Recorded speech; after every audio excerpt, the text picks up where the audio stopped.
Guys आज की tips में मैं बताने वाला हूँ कि ये कलर्स हम क्यों देते हैं, क्यों दिए जाते हैं ये कलर्स। और आपने कई लोगों के इसमें ट्रैक्स में देखा होगा कि क्यूबेस में तो अधिकतर ये कलर्स ही हम कलरफुल रखते हैं कि फ्लूट हमारा अलग कलर का है, बेस हमारा अलग कलर्स का है। तो ये कलर्स आखिर रखते क्यों हैं?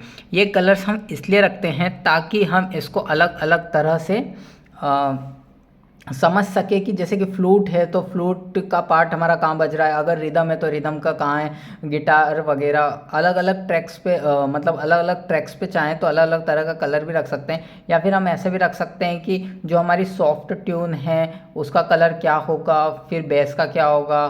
तो अब मैं इम्पोर्टेंट बात करने वाला हूँ कि ये कलर्स हम सेट कैसे करेंगे, है ना। तो अगर हम यहाँ पर जाते हैं जैसे कि कलर्स में, तो यहाँ पे अलग अलग तरह के कलर मिल जाते हैं। अब देखिए अगर मैं इस कलर्स पे जाता हूँ तो एक ऐसे कलर्स 5 लिखा है। अब एक्चुअल में ये कलर्स 5 लिखा है, जैसे कि अब ये यहाँ पर मैंने कलर्स को नेम दिया था तो ये देखिए तो बेस के नाम से ही आ रहा है। अब मान लीजिए मुझे मुझे ये जो बीट वाला पार्ट है इसको उसमें रखना है, मैं चाहता हूँ इसका कलर ऑरेंज हो। तो मैं क्या करूँगा, आपको सबसे पहले तो एक चार्ट बना लेना है और ये डिसाइड कर लेना है आप हर बार बेस का कलर क्या रखेंगे, या फिर आप हर बार रिदम का कलर क्या रखेंगे, या फिर आप हर बार बीट्स का कलर क्या रखेंगे। अब यहाँ पे जैसे अगर मैं प्रोजेक्ट सेटिंग में जाता हूँ, ये प्रोजेक्ट कलर सेटअप, ये प्रोजेक्ट कलर सेटअप पे गया। अब यहाँ पे जैसे बेस लिखा है ना। अब यहाँ पे मैं चाहता हूँ कि मेरे ऑरेंज कलर को मैं थोड़ा कर लेता हूँ। मैं चाहता हूँ कि ये भाई मेरा गिटार का कलर ये ब्लू टाइप का रहे थोड़ा, है ना। लाइट चाहता हूँ लाइट या डार्क चाहता हूँ डार्क, है ना। अब मैंने क्या किया, यहाँ पे इसको ब्लू करके मैंने इसको ओके कर दिया तो ये ब्लू कलर आ गया। अब यहाँ पे मैं अगर इसका कलर गिटार में चाहता हूँ तो यहाँ पे लिख दूँगा मैं गिटार, ये मैंने गिटार लिख दिया, है ना।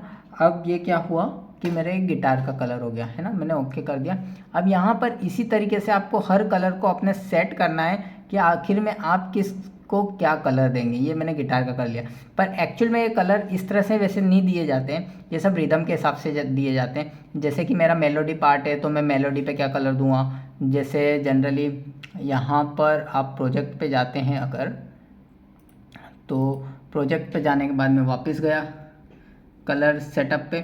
जैसे कि आपको पता है कि एक हमारा बीट का पार्ट होता है, जैसे कि आप यहाँ पे देख रहे हैं मैंने ढेर सारी बीट्स ही बीट्स बना रखी है।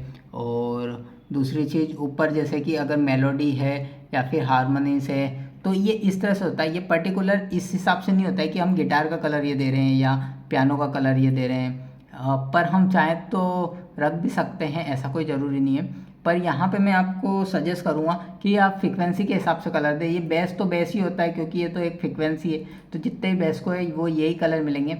बाकी किक वगैरह के लिए आप पर्टिकुलर कलर ना दें।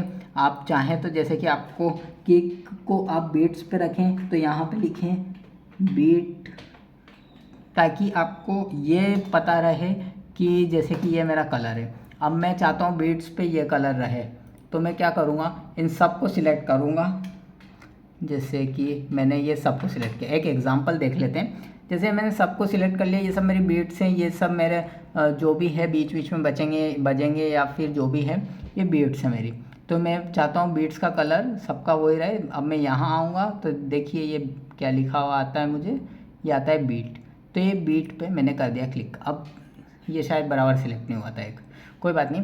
तो ये इस तरह से हमको कलर देना है। जैसे बीट का कलर अलग दे दिया, अब फिर एफेक्ट्स आ रहे हैं तो एफेक्ट्स का कलर अलग दे दिया। बाकी ये पर्टिकुलर इस हिसाब से हमें नहीं देना है कि जैसे कि गिटार पियानो ये सब नहीं देना है, हमें देना है कि रिदम का सेक्शन कौन है तो रिदम दे दिया।